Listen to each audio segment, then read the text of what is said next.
Yeah, well, I definitely am claiming something that I want to feel in my life, but I also look at what is something I want more of, an hmm experience. Maybe it's a feeling, maybe it's a particular type of like outcome or filtering system, something like that.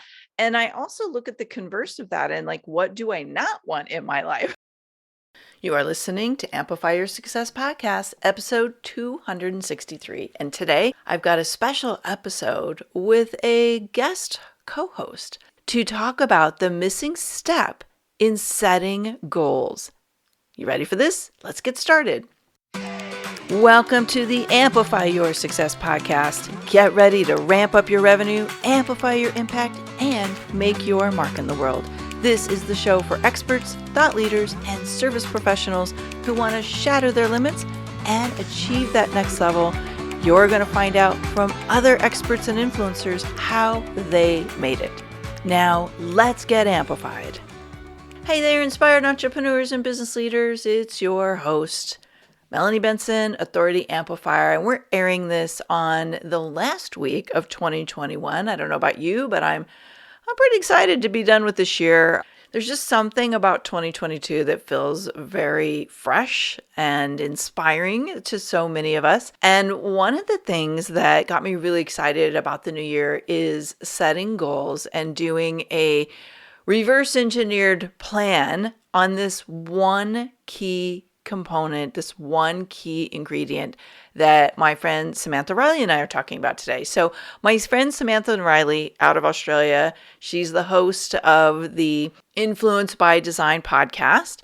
And we co-host a show called Next Level Influence. You can find it on YouTube and on my Facebook page, on my Instagram, wherever you like to keep up with these things. And we did a really special episode last week that I want to share with you this week about creating a theme that drives your goals. It got me super inspired, and we'll talk about how we approach goal setting using our theme and how to activate and make decisions from this theme so that you're creating a completely different level of success for yourself. And what I want for you more than anything is, as you enter into the year this year, is I want you to have a new set of tools in your toolbox to overcome some of your common patterns and roadblocks and the things that keep coming up over and over and over again. So my one big ask from you for the new year is, let's kick off together. Come on over into the Amplify Your Authority Facebook group with us. And I want to hear what your theme is for this year. We're going to be doing an entire thread around your theme for the year and how, what goals are going to be driven by that. I'm super excited to hear what's up for you. Let's make this a collaborative, co-created, powerful year. Enjoy this special re-aired episode of Next Level Influence. Stop setting goals that never become realized. Set a theme that acts like a magnet for powerful outcomes, not just in your business, but in all areas of your life. Welcome to the Next Level Influence Show. I'm Samantha Riley, host of the Influence by Design podcast. And I'm Melanie Benson, host of the Amplify Your Success Podcast. And this is our weekly show for experts and business leaders who are influencing people's decisions to make a greater impact and shatter their revenue goals in the process. Sam, today we're talking about what to do instead of goal setting. And this is, I'm not saying the goals aren't important, and we're not saying that, but what we are saying is that sometimes people skip one piece of the puzzle that when they put this part first, it actually acts like a guiding light for the goals you set, and it will give you a much greater chance of actually realizing those goals instead of them just kind of disappearing onto that piece of paper that you write them on New Year's Day, right? Totally. And I think that the way that you said that is so perfect. It's not about not setting goals, it's about putting this piece first. And for me, when we set goals in our business this way, it just helps us to have everything so it's coherent, so it all comes together, so it's all holistically we're achieving, one goal that's all together, rather than having goals that are disjointed. And that's definitely what we notice in our business. Yeah, and I think we probably all know this, that about 80% of goals are never achieved that are set at the beginning of a year. People set goals, but and I learned this many years ago with a mentor I was working with, is that people set goals, but they're not committed to them. They are Mm-hmm. interested in them. They are Oh, I like interesting. that. The Mm-hmm. idea of the goal being done feels like, oh, that would be nice. But Yeah. there's something very different that happens when you set a goal that you're committed to. And this process we're going to talk about today, I think it kind of flips the container we're building around the focus, the effort, the decisions that we make. So we're talking about setting a theme for your Mm-hmm. year and Mm-hmm. making that your compass, if you will, your guiding light, a lens that you're going to make all your decisions through. And then, Sam, I'm super excited that you and I are going to share what our themes are, or the themes that are in process, because guess what? It's Uh-huh. okay to let your theme evolve over some time. You don't always have to know it right before the year starts. But let's talk about, because I've done this work with my clients, and I know you do with yours too. Let's talk about how someone might find their theme or their word, because sometimes people are like, okay, I don't know, like, what should it be? Like, what could it be? And kind of like narrowing it down to a word or a couple words Mm.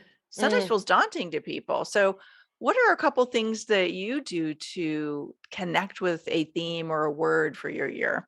Mm. So, the very first thing that I do to come up with our theme is actually reflect on the year that we've just had. Because if we can't reflect on what our year felt like, how our business moved through our seasons, then it's very difficult to even start to begin to think about, okay, did we achieve that? What do we need to change? How do we want, how do we want things to be different? And once we've had that reflection moment, then it's all about what do we want to feel for the next year.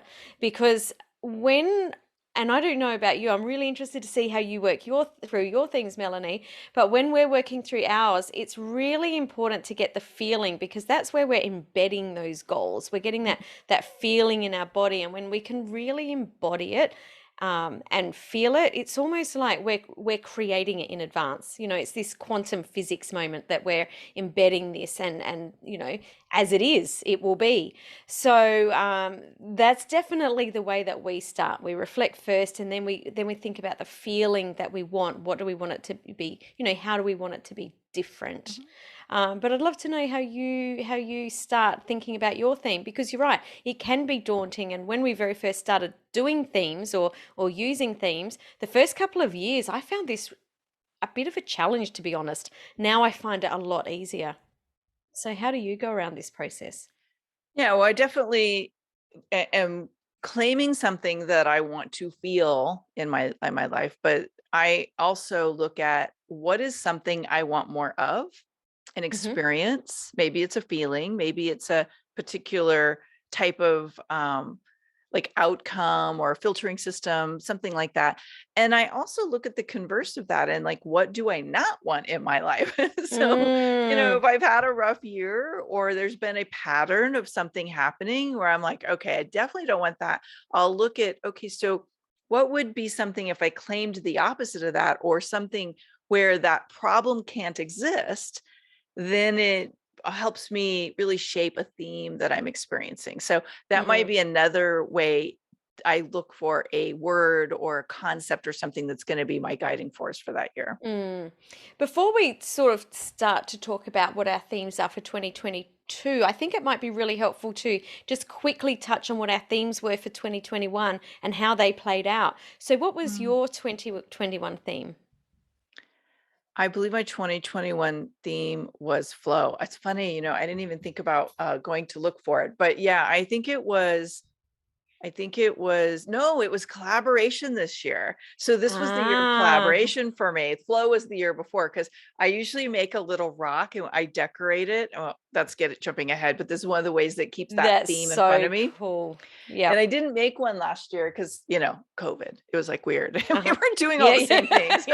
yeah, yeah, yeah. Nothing, Yeah, nothing was regular, was it? nothing. No. Oh, wait a minute. I'm sorry. I'm bouncing all over the place. Last year was strong. Oh, nice. Look at Yes, that. I That is did so make cool. my rock. I was like, wait, I'm saying something and it's not true.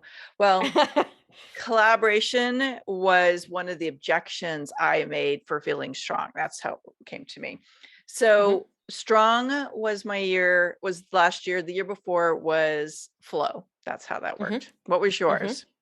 Mine for 2021 was flow.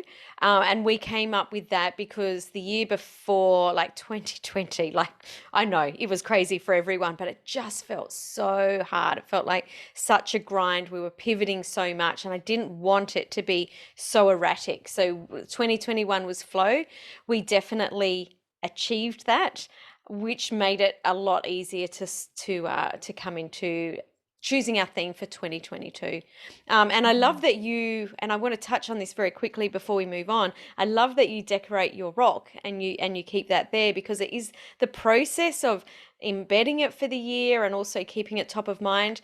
I've got mine on a post-it note that had some little squiggles on it, so not quite as beautiful as a rock, but I've decided already that I'm going to create a beautiful mandala for my Mm. 2022 theme and put it up on my notice board, because I want it there, being able to see it all the time, because I really use my theme as a lens to make all decisions in my life through. So I want it to be there top of mind all the time. I love that. I love that a lot. I used to do a vision board, but I found that the vision boards kind of always look the same. They weren't Okay. really, like it wasn't really connecting for me. And so just having the word near me and giving myself that creativity, like the creativity like helps you embody it. So before we get into how to live into this theme, which, painting it and keeping the concept near you is obviously some ways to do that. Let's talk about what are our theme. Are you ready to share your theme for 2022? Yes, we've definitely settled on our 2022 theme, and I felt like it took me a lot longer to come up with this year's theme than it normally does. Mm, Last year's flow, it was just instant, it dropped in, it felt right. This year, we toyed with quite a few different themes and had to really sit with them for a few weeks because I wasn't really sure. And I'm glad that I did, because as soon as this one dropped in off the back of feeling our way through the other themes, I just knew that it was right. And when I say our, Leon and I, my husband, we make our theme together. Our theme for this year is wealth. And what that means for us is wealth in all areas of our life. So, wealth in revenue, wealth in health, wealth in relationships, wealth in setting up our finances to look after us well into it, well into the future. So, it's about wealth to us is about investing in all of the parts of our life that's really important, in a way so that it can look after us as we move forward. mm, So that's yeah. ours. Yeah. I got good And I got good vibes when you said that to me the first time when you shared your theme. I was like, "Ooh, that has really powerful resonance." yeah, yeah. And I love, yeah, from a vibrational perspective, it feels right for where we're at. Mhm. Yeah. Yeah, Love and that. sometimes that's the way to trust you're with the right word is it doesn't even have to make logical sense, but you feel that it feels right. Like it feels like Mm, boom, it just clicked in. yeah, totally. Mine mine for 2022, I am still toying with. I am trying on different combinations. The one I'm going to share is close, but it doesn't feel 100. I haven't felt that click yet, but Mm-hmm. aligned expansion is what I'm working Mm, with. And part of that is the expansion of influence, mm-hmm. the expansion of the work, the expansion of the reach, that we have. We've been like off the charts in 2021 with the podcast reach and what we're doing with the podcast. And now we want to bring that more into the other ways we touch people and, inspire people into action. So it's aligned expansion. There's something about inspiration that we're just, flow, something else. But sometimes I think I'm supposed to have a word in there and then it mixes up my head. Like my logic Uh-huh. brain gets a little twisted. So I'm waiting for that energetic click. Yeah, yeah, I love that. And I think it's really important to note that don't force this process. Sit with that, because when it does click, from what I've experienced, it really does click in and you just know. And it's that period prior to where you're trying things and you're starting to think, okay, so if this was my theme and I wanted this outcome, when I put that lens on, does it work? Maybe not, because we were Mm, toying with expanded influence, which I guess is very similar to what you're talking about. And when we put that lens on some other parts, it just didn't quite work. So yeah. you don't have to force it. It is something that you can sit with and work through. Well, let's unpack that a little bit more than what you just said, because now that we are picking a theme or a word, how do we make sure that it is the lens that we make decisions through? And you were talking about applying it to some of the things you have in mind and realize, okay, that's not our word. What does that really look like? How do you take that concept and then let your opportunities and your goals filter through that? The the one that we didn't choose, is that the one that doesn't feel Well, like, right? how do we take our theme and make sure everything we're saying yes to, everything we're focused on is supporting that theme? That's a better way to ask the question. Mm. So then we're starting to, this is when we get really a lot deeper in the actual goals. What are the goals that we set? What's our monetary goals? What's our goal for our team? What's our goal for our operations?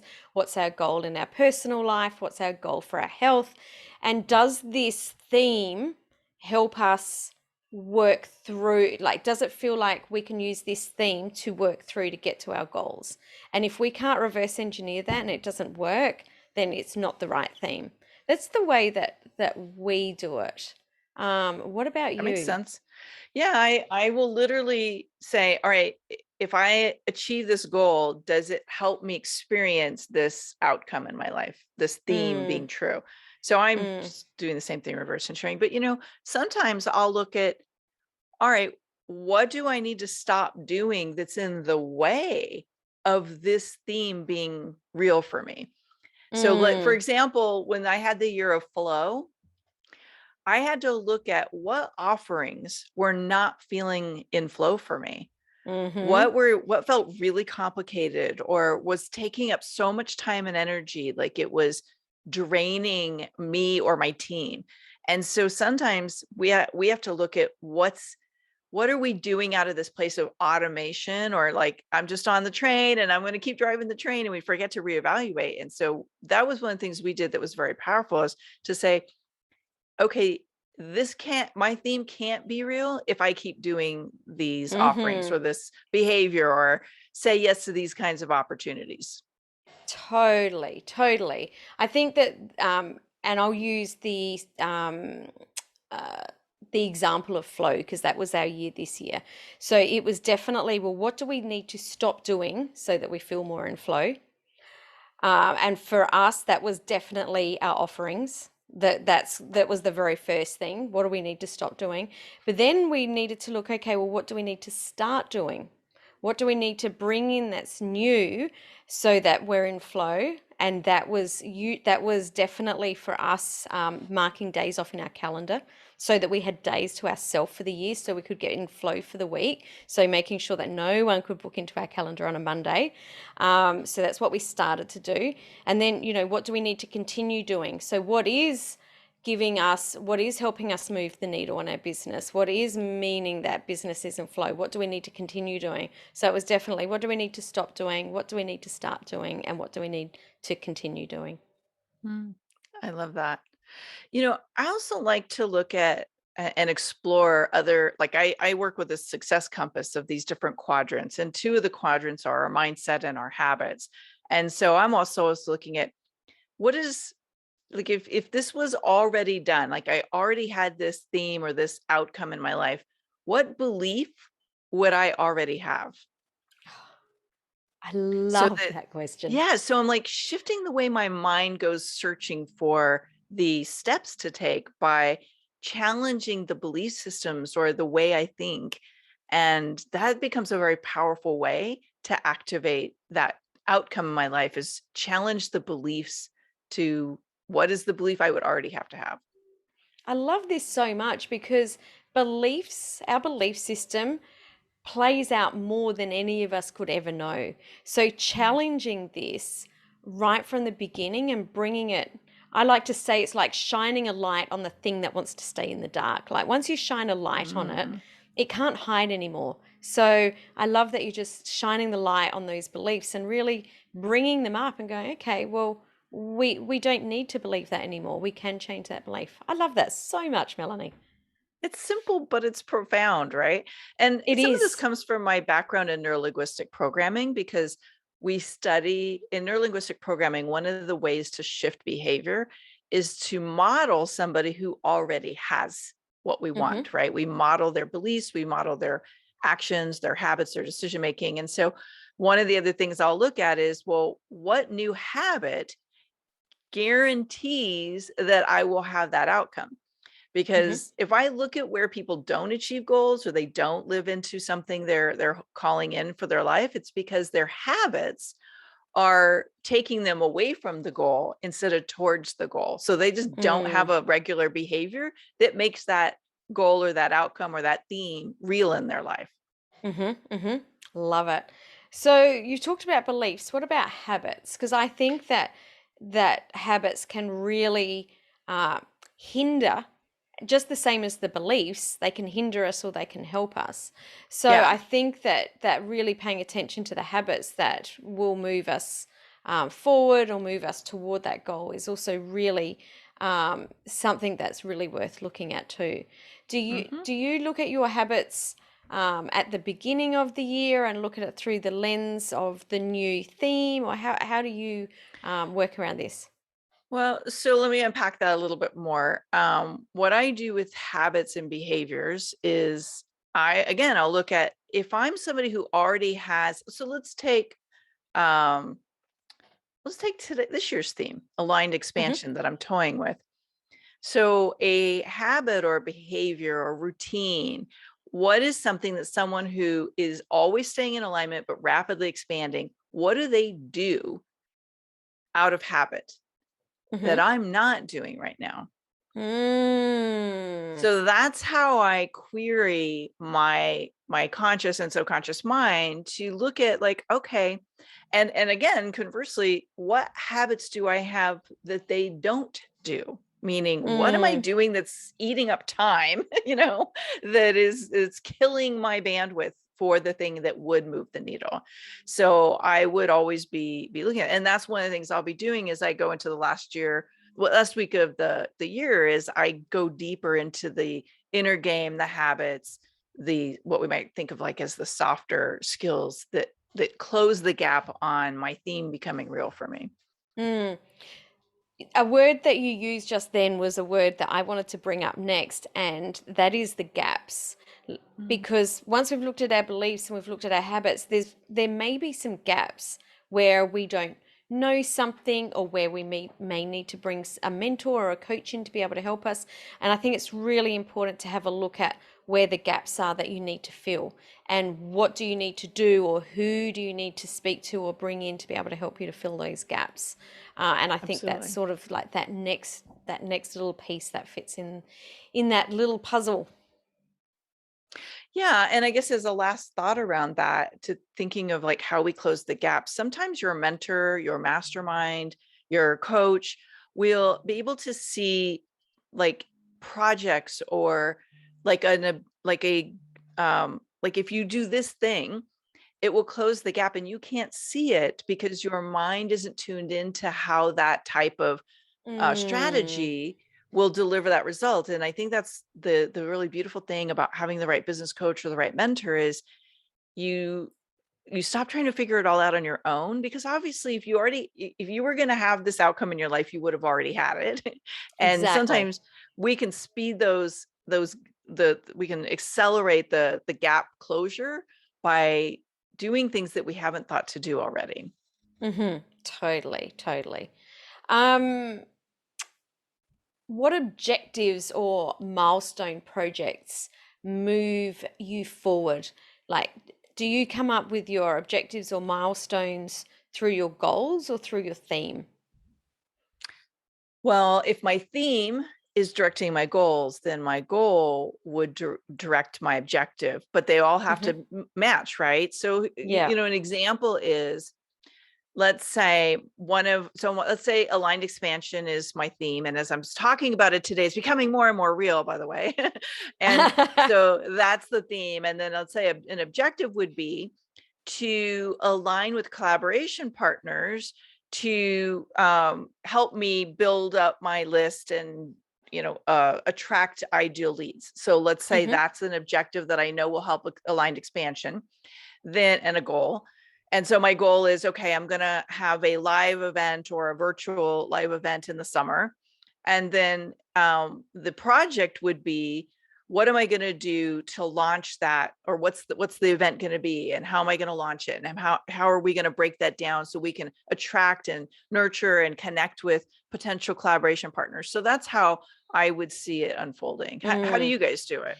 Yeah, it sounds like it's the same. So, for example, if one of our goals is we want a new renovation project for this year, which obviously comes into, it's aligned. It's a yes, because we've looked through the lens of, does this create wealth? Yes, it does. So we want a new renovation project to by the end of the year. So we work backwards. What objectives or milestones will help? What do we need to get us that? Well, we would need to do an XYZ launch. We would need to make sure that this happens. We would need to, we're always reverse engineering it to be able to get that size launch. What do we need to do to bring the people in? So it's always just, yes, the goal matches, and then reverse engineering what those milestones are. So, but it definitely has to be reverse engineered. I think that a lot of people try and create their goals moving forward and end up sort of, on this path that sort of goes all over here, rather than, if we're going here, it doesn't necessarily mean it's going to be in a straight line, but at least you can create the milestones along the way to get you there. Boom. Love it. I can't wait to hear, as you're listening in today, what is your theme for the year? And what is it that you need to do differently, either believe or new habits or the milestone projects, the objectives? What are you going to commit to, and how is it going to play out for you? Like, tell us in the comments. Tell us what you're going to step into. There's so much do this out there when it comes to the new year. But this is simple, this is fun, and it's so powerful. Almost like you could go on this adventure, Sam, right? Like, I'm going on the adventure called Aligned Expansion. It's the game of 2022. I can't wait to see what unfolds. This doesn't have to be serious and complicated. It just has to spark you to become the person who can achieve things that you never believed was possible. Totally. And I love hearing other people's themes. So definitely please share your theme below. One of my clients reached out a couple of weeks ago, and she told me what her theme was for the year. And then I said, well, what does that mean for you? So by putting that theme on, or by stepping into that theme, what does that mean? And the answer that she gave, you could tell that she really had moved into that, what it felt like, and what she shared was so beautiful. And that's what I love about the theme so much, is that when you feel it in your body, it's just such a different experience to creating a goal that logically, we try and hit. So I would love everyone to share their themes. Good. Well, and so let's say one of the outcomes is to expand and to grow as a thought leader. Sam, what is a great resource that somebody could reach out to you and work with you to achieve their next level of influence in the next year? Totally. So I've put together the Thought Leaders Business Growth Blueprint, which is a planner that helps you to really understand what the 9 key areas are in your business so that you can hit your theme. So it's very much the planner to plan what we've been talking about today. And to get your copy, go to samanthariley.global/plan. And Melanie, I believe that, well, actually, I don't believe, I know without a doubt, 100% that you've got a fabulous resource. Yeah. I mean, my Profit Explosion Toolkit is what I do every single year with every client I have, to get the theme, get the goals, get the strategy down, and to kind of challenge some of those fears and maybe limiting beliefs about how you can expand the revenue side of your business. So profitexplosiontoolkit.com is where you'll find that. If you're catching this during the holidays, it is on special, 71% off. It's always a great investment, no matter when you get it at, but we're just giving you a little extra incentive over the holidays. So if you are loving these tips and want to make sure you stay connected with both Sam and I, make sure you follow us here on this platform. We are doing this show every week, except we're going to take the week between New Year's or Christmas and New Year's off. Christmas and New Year's. Yep. Yeah, we want a vacation, right? We are definitely taking some time off. Yeah. And be sure to tag a friend or a connection or even a client, somebody that you know is ready to step into that next level of influence. Tag them, share this episode with them. We would love to keep expanding the amazing people that we're connected with through the show. So thanks, Sam. Looking forward to our next show in the new year. Absolutely. Thanks, everyone. Thanks for tuning in today, Amplifier. Be sure to join us right now in the Amplify Your Authority community at authorityamplifiers.com, and I'll share my 7 proven tips to be a highly paid expert that stands out in a crowded market. Plus, we're going to keep this conversation going, and I want to hear from you how you're going to amplify your authority and make a greater impact. Before you go, please take a minute to give our show and our guests some love over on your favorite podcasting platform. Subscribe, rate, and review. Leave your full name, and I'll spotlight you and your authority on social media.